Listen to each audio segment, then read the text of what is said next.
y'all doing? What's up? Y'all doing okay? Y'all doing good? Great.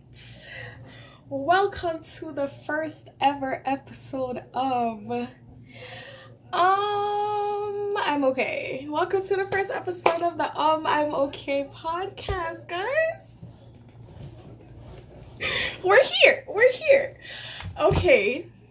So, first and foremost, want to shout out a couple people who really pushed me and encouraged me that this would be a really good idea, because as I was saying in my promotion, guys, I have been wanting to do this podcast for a really long time now. I just was not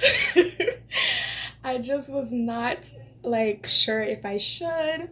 But I definitely want to shout out, of course, I want to shout out Miss Girasol Layen, who hopefully will be on the podcast later down in the line, who really encouraged me. I was like, girl, yes, this is a great idea. I think you'll do great. Also, Teddy, thank you so much for encouraging me.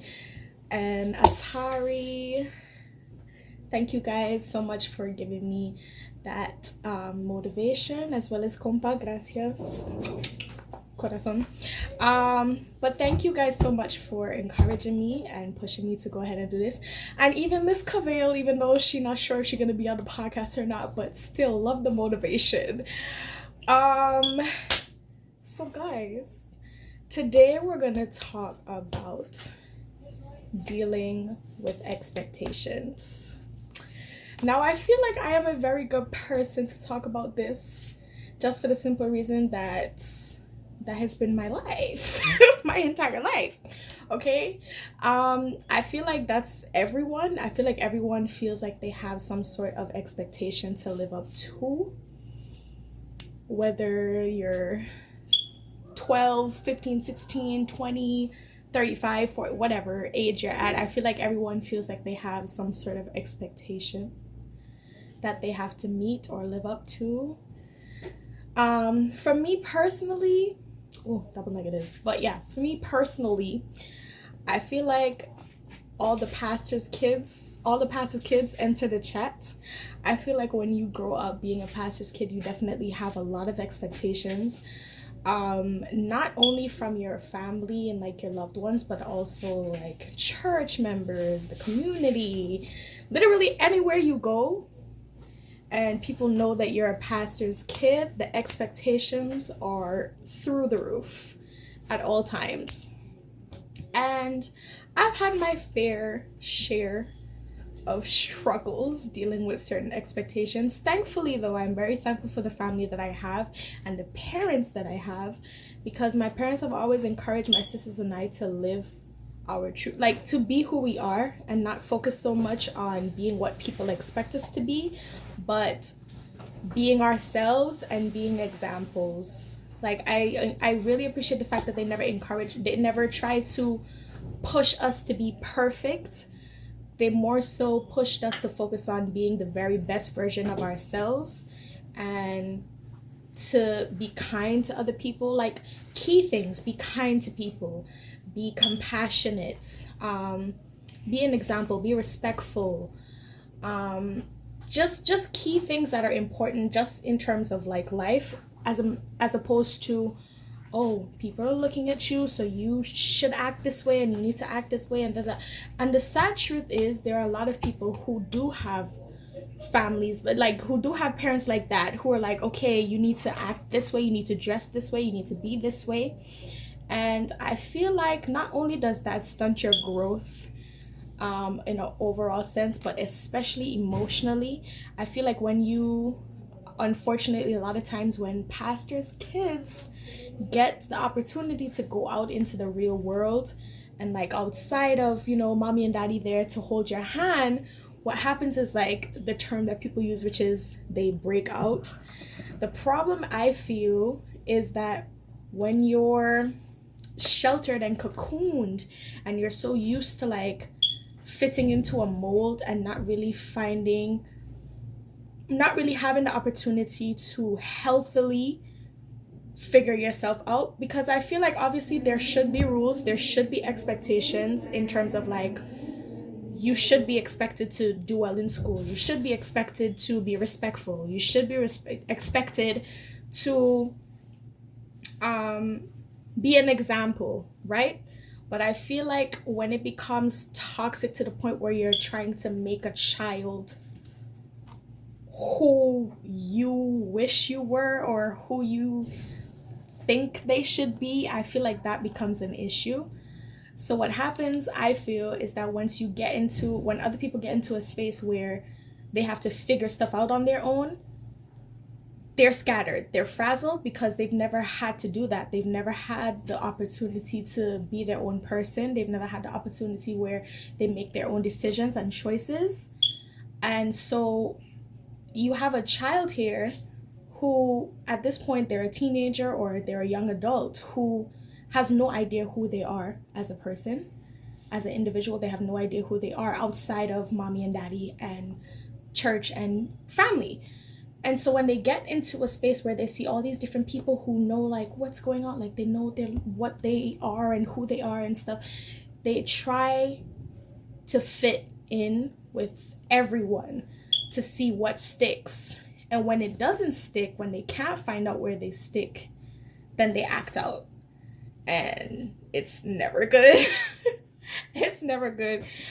To be honest, a lot of people have actually said the same thing about me, that I broke out because, you know, I dress differently, or because I wear nails or makeup, or because of the way I do my hair or whatever. Like, people have said that about me. And my take on that is, I feel like your Christianity or spirituality is yours, and it's for no one to determine what that looks like for you. That's how I feel. I feel like your relationship with God is yours. A relationship like your relationship with your spirituality is your own personal thing, and whatever that looks like to you is what that looks like to you. You don't know what stage that person is at in their life. And so therefore, I don't feel like it's our job to judge or to try and tell someone who they should be. I feel like the best thing to do is to simply just give suggestions. Like, listen, this is what I think. This is just my humble opinion. And again, if people ask for it, sometimes it depends on your closeness with the person, like the relationship, you can like offer your opinion. But outside of that, don't just be out here giving people your opinion that they didn't ask for, because then you're asking for trouble. Also, by the way, guys, if y'all hear like background noises and stuff, Camille is getting ready in the room. So that's what y'all are hearing. Say hi, Kavi. Say hi. She's shy. She's shy. But yeah, Camille is getting ready in the room and everything for praise and worship, I believe. Which I should be too, but I'm, filming and stuff, so I'll get to it. Anyway, so back to expectations, guys. I don't want to say like I'm gonna give advice on how to deal with expectations, because to be quite honest, I still don't know, because I'm still in the process of dealing with certain expectations and dealing with certain things that people expect. Obviously, things that people expect of you, sometimes from my family, not always negative, sometimes it's good, from my family, from my friends, from my environment, from people who've known me my whole life. I feel like a lot of people I feel like it's split. I feel like a lot of people are either very happy and impressed with the person that I'm becoming, or very like disappointed and just like, oh my gosh, is that makeup? Like, it's just like, okay, guys, okay. For me, I would say, through my experiences, the best way to deal with expectations is to not. Sounds crazy, but it's true. The best way, and I quote, the best way to deal with expectations is to not. Let me explain what I mean. You know how people say if you don't have any expectations, you can't be disappointed? I both agree and disagree with that statement, because it does have merit. If you do not set up yourself and romanticize and like over accessorize, over visualize what you expect your life to be, or what you expect someone else's life to be. So both ways, from a personal standpoint and also from a outside looking in standpoint. When you don't do that, it opens you up to the possibility that a lot of the plans that you have in mind for yourself are not going to work out. Because that's reality. Unfortunately, a lot of people are hit with hard truths that send us spiraling, which is that about, I want to say 50, 55, 60% of the things that we plan or that we think we're going to do or want to do are not going to happen. I'll use myself as an example. When I first started university, I came for linguistics. Right now, I am in my 3rd semester of visual art. And I say that to say, to keep yourself open. And I'm taking that advice as well, because even for me, I have a problem with over-analyzing things. It's always been something that I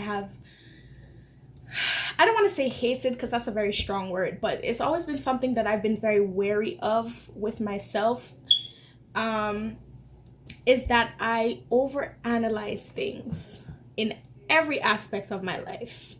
Unfortunately, I probably don't overanalyze enough with time, because if that were the case, then maybe I'd be earlier more often. But yeah, I overanalyze things to the point where sometimes it can be crippling, where I don't even make decisions because I'm so busy like overthinking all the possibilities of all the outcomes and all the outcomes of what could happen. I don't actually do what I am supposed to be doing. I feel like it's the most severe case or example of procrastination. You think so much about what could possibly happen, you fail to do anything at all. And I feel like that's a really big issue for me that I'm still trying to work on. But I say all that to say, when you take all of this time and focus like all of your energy on trying to meet up everyone's expectations and be what everyone expects you to be, you tire yourself out. And not only do you tire yourself out, you tear yourself down, which is the worst thing that you could do. I speak from experience. Listen to your friend Re-Elle. Listen to her.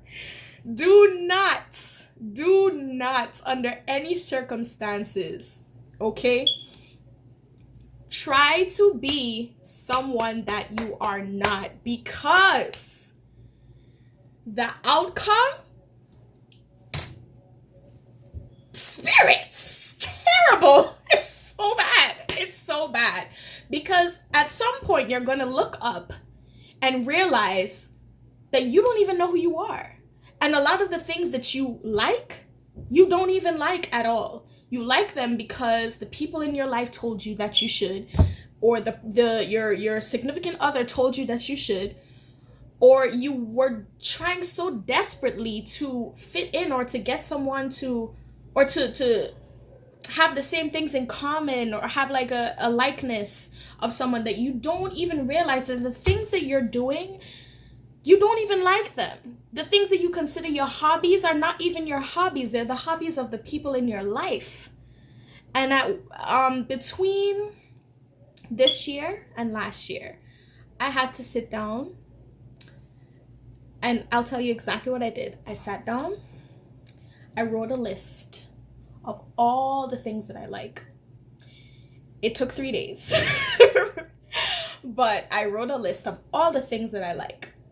Okay, all of my hobbies, all of my preferences, and also all the things I like about myself in terms of my personality, my character, right? My personality traits. Now, the reason I did this was for a lot of different reasons, but I'll say the main ones. I closed a chapter on a friendship that I had for a very, very long time, for almost half my life. Pretty much my whole life. I had known the person for a very, very, very long time. And throughout the years, me and this person had become so incredibly close. It was scary crazy. We had gone through a lot of different stages in terms of our relationship, in terms of our friendship, to the point where the lines between platonic and romantic had been blurred. And unfortunately, it started to take a toll on me. I was very emotional. I was very stressed out. I had a lot of breakdowns to the point where I started to have my very first experience with depression. Yes, Re-Elle experienced depression. Oh my gosh, yeah, I know. No, I'm really happy that I'm at the place now where I can laugh and smile about it. It's not a funny thing at all, but I can laugh about it, and I'm happy that I reached to the point where I can laugh about that. I can look back at that and smile as that just being a period of time in my life. But yes, I had my very first experience with depression, and it was very, very hard on me. I remember I called my parents and I talked to them about me letting this particular person go, and it was by far one of the most difficult experiences that I've had to date, right? And at one point I just got fed up. I was crying all the time and just sad all the time. One day I woke up, I was like, this is ridiculous. I'm tired of this. This is nonsense. So I sat down and I wrote that list. It took me 3 days, but I finished it. And I went through the list and I checked off all the things. I really sat down and thought about it. Do I like these things? Does everything on this list reflect who I am? Or do I really like these things, or did I only like them because this person liked them and I wanted them to like me? Thankfully, a good bit of the list stayed. A good bit of the list was accurate. But the truth is, an alarming amount of the things on my list, when I really sat down and thought about it, I didn't like those things. I made myself to believe that I liked these things because this person liked these things. Tongue twister. And so I had been trying to keep up with this expectation that this person had of me for so long that I even started to believe the expectation that they had to be true. And that's the problem. That's the danger in expectations. When you take all of your time and your energy and your blood and your sweat and your tears and you put it into fitting the mold and fitting this particular expectation, it will drain you. It will drain you. It will have you in sorts. Because in reality, it's not who you are. When you spend all your time trying to fit into this expectation that people have of you, sadly, at some point, you'll start believing it. you'll start believing it. And that's a very scary place to be in, where you don't know who you are. It makes you forget who you are.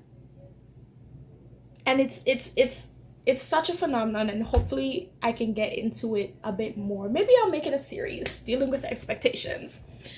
But as I said,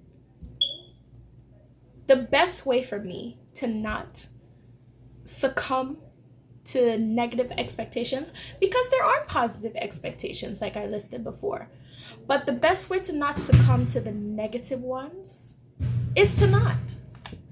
I feel like I do that relatively well. Not guessing myself, but kind of guessing, kind of a little bit. I say that just to say I feel like people have mixed emotions when they meet me, right?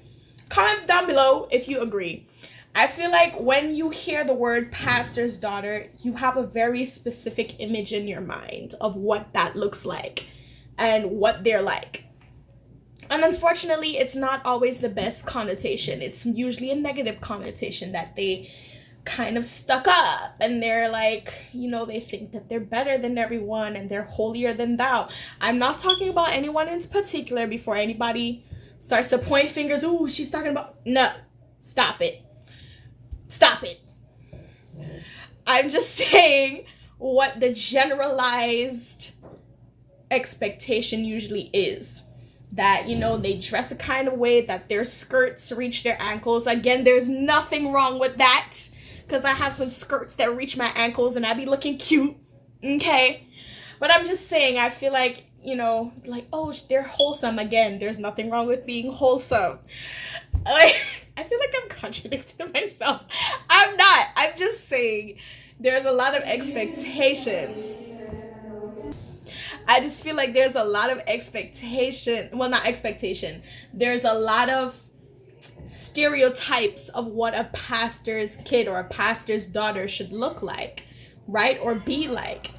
And I'd like to think that I'm a breath of fresh air for most people. I try or whatever. I'd like to think that I'm a breath of fresh air for people. I'd like to think that I surprise people pleasantly, hopefully.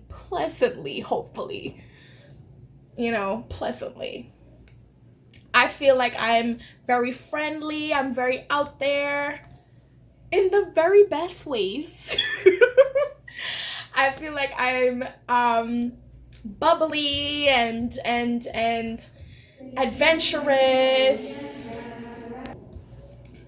I feel like I'm very spontaneous. I also feel that I'm very extroverted. Anyone who knows me and has met me knows that I am extremely extroverted. My mom calls me a social butterfly. That's definitely me. Okay, meeting people is like my favorite thing to do. Meeting new people. Ooh, yay. Excitement. That's my thing. That's my zhuzh. So even with like the way I dress, I have like wear really bright colors, and just like, it's giving pin-up but attractive. Pin-up attractive meets, I don't want to say sensual, because that's giving the wrong idea, but I like to think, it's giving curvaceous, but classy. Curvaceous, classy meets, eccentric streetwear. Meets hippie. Meets, bohemian, not bohemian, girl, get the words out. Bohemian chic, okay? I feel like... Watch people go watch this and be like, what are you saying? Listen, I feel like that's what my style gives. I feel like that's what it's giving. And if you don't agree, that's really okay. But that's what I feel. That's how I feel. Okay. And let me gather myself. Come on. Come back, E. Come back. Okay. Yes. I feel like I definitely do not fit that whole mold or that whole stereotype. And I feel like the responses for that are either really, really positive or really, really negative. It's never both. It's either or. It's either people don't like me, oh, she's extra. No, she's doing too much. Or it's, oh my gosh, like, I didn't expect that you would be the way you are when I heard you were a pastor's daughter. And I feel like the thing about expectations is it's never just one-sided. There are a lot of different sides to things. And so that's why I'm going to say there are positive expectations, which is that, sometimes, we get into certain relationships or even certain friendships and interactions with certain people, and the people who are closest to us, our parents, our loved ones, our friends, they look at the people that we get into contact with, and they're like, really, girl? Really? I'm kind of embarrassed for you. And my mother, my dear mother, I love her so much. Hi, mommy. My mom is the most incredible, remarkable woman I've ever met in my life. Okay, she is the epitome of what a good woman and what a wonderful woman is to me. I feel like she's the greatest person in the world. Okay? I love you, mommy. But with all of that being said, however, I don't think that I have met another person in this world who is as kind and classy yet cutthroat as my mother. My mom says it like it is type of woman. Okay, she always has been. I hope that she forever will be, because I feel like that has impacted me as well. That you know how to speak to people, you know how to have tact, okay? But at the same time, you also know when to tell people, baby, no. It's not giving, no, it's not. No, it's a no for me. I feel like it's nice to have that balance, and be able to have discernment and be able to see certain things happening and be like, hey, that's not for you. And I'm very thankful to my mom. I don't always tell her as much as I should, but I'm very thankful to her for always being cutthroat and always being 100% with me and being open and honest with me about how she feels about my friendships, my relationships, my interactions, my outfits, my hairstyles, my makeup. Okay, my mom gets on me about my makeup. Listen, I feel like that's another thing. People feel like my parent, like, oh, her parents. Listen, my mom, both parents really, but especially my mom, gets on me about my makeup, gets on me about nails, my outfits. Listen, my parents are very much a part of my life. I'm not going to say like, oh, my parents are my best friends, because no, that's not what it's giving, okay? My parents are my parents, okay? They are their authority, okay?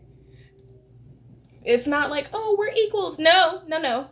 Those are my parents. But I also think that our relationship, the relationship I have with my parents, has aided me in being able to deal with a lot of expectations. Because my parents, their overall sentiment has been, be who you are. They encourage not only myself, but my sisters as well, to be who we are. They've always given us the space, in a respectable manner, the space and the room to be who we are, to let our personality shine through, to let our character shine through. And I feel like that has made us better people overall. That has helped us to really be able to concrete and solidify who we are as individuals, because we've never been told who we're supposed to be. Only what we should aspire to be. And I think that that's the key. Not trying to give people expectations, unreasonable and unattainable expectations, but give them aspirations instead. Give them expectations that they can aspire to be, right? So my mom, back to my mom, who's circling back, she's always been very honest about, different interactions. And as of recently, she did let me know, and we'll get into it again, hopefully at some point down in the podcast, and hopefully we can have my mommy on the podcast. That would be great. Hi, mommy. Come on the podcast. It'll be fun. So we could talk, let the people see you. But yeah, she told me, listen, you are an amazing person. You're incredible. And I also think that's important to have people in your life, family, loved one, friends who lift you up and who are also honest enough and who love you enough to also let you know when you're not doing what you're supposed to be doing. I feel like getting compliments and being loved on and stuff is important, but I also feel like the scolding is also important. And unfortunately, you can only appreciate it after the fact. You can't always appreciate it in the moment, but it's necessary. And she said to me, listen, the kind of person that you are, you deserve certain things, okay? I expect certain things of you. I want certain things for you. And the people that you're surrounding yourself with right now could possibly be a hindrance to that. And at the time when she said it, I wasn't ready to hear it. It was upsetting. It was hurtful. It put a bit of a rift. But now I can look back on it and be so thankful, because I needed that. I needed to hear that. I needed to hear the truth. And the truth was that person was not supposed to be in my circle. They were not. And she was right about that. And I feel like that's important. It's okay for people to have expectations for you, just as long as it is for your very best interest and benefit. Because as I said, there's a positive, there's a flip side, there's a positive to expectations. When they best suit you, when they are to push you to be the very best version of yourself, then by all means work towards attaining that, work towards observing that expectation. But when it is something to hurt you, or to make you be something that you're not, or someone that you're not, or even for the smallest things, when people expect you to do certain things for them because of whatever reason, make sure that that reason is not one-sided. Here's the thing about favors, right? When you do a favor for someone, unless it is pre-discussed that there is it, let me not even say that. A favor is a gift, right? When it is not a gift, it's an agreement or a barter. I think that's the word. I may be incorrect. I'm not sure. A partnership. A partnership is where both people contribute. Okay. When it's a I found the word transaction. There's a difference between a transaction and a favor. A transaction means that I'm doing this for you, and in return you do this for me. A favor is out of the goodness of my heart. I am doing this for you. And here's the thing about favors. You don't do something to expect something in return. You do it because you want to. You do it because you see this person in need. And you do it because you want to. You're moved to do it. Right? And the same goes for expectations. Don't put expectations on people that you wouldn't want on yourself.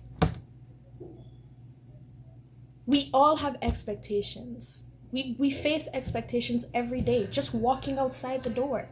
People expect things from us. People have certain things that they want from us, or whether it's in your job or your school or whatever. We all have expectations, and we all know what our own expectation, our own personal things are. So why then would you take the time out of your day when you could be dealing with your own stuff to go ahead and put that same pressure that you feel every single day on someone else? Why do that? What's the point? What do you get out of that? Except for extra stress, because you have to constantly be honest. Do you know how hard it is to be a hater? Listen, honey, there are some people who are like, oh, I ain't never been a hater. I ain't never been a hater a day in my life. Baby, I'm honest. It's been moments. I've had hater moments. Okay?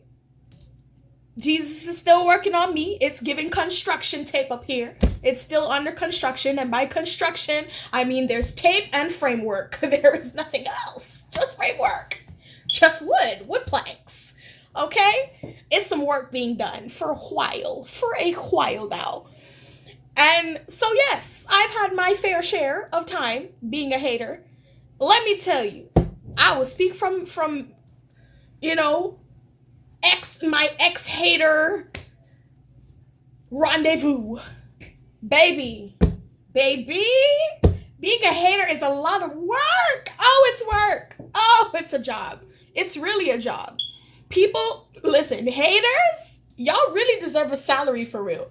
Because people don't realize it is work. It is work. Because you are listen, you take the time out of your day. You wake up in the morning, you take the time out of your day that you could be doing something else to look at somebody's life and be like, you gotta look at their life. You gotta judge them. You gotta make up an insult. You gotta find a reason why they're doing whatever. Then you gotta pass that information to them. You gotta pass the insult to them. You gotta look at their life and be like, I don't like what she doing. I don't like what he doing. Listen, that's a lot of work. Baby, it's a lot. Okay, you have to put a microscope over somebody, be like, what they doing? Huh? What y'all got going on? Girl, that is a lot. Listen, that is a lot. And honestly, for all of the haters out there, for my haters, actually, no, I appreciate y'all, okay? Because when you got haters, you doing something. But still, y'all deserve a salary.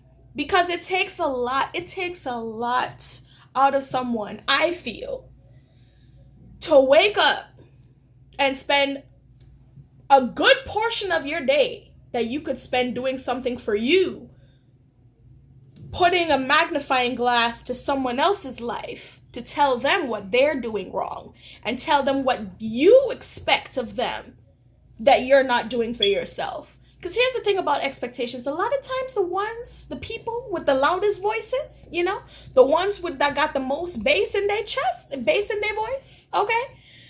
The ones that talking the loudest, y'all know what I'm talking about. Don't sit here and act like we don't know what I'm talking about. The folks with the loudest voices, okay, are the ones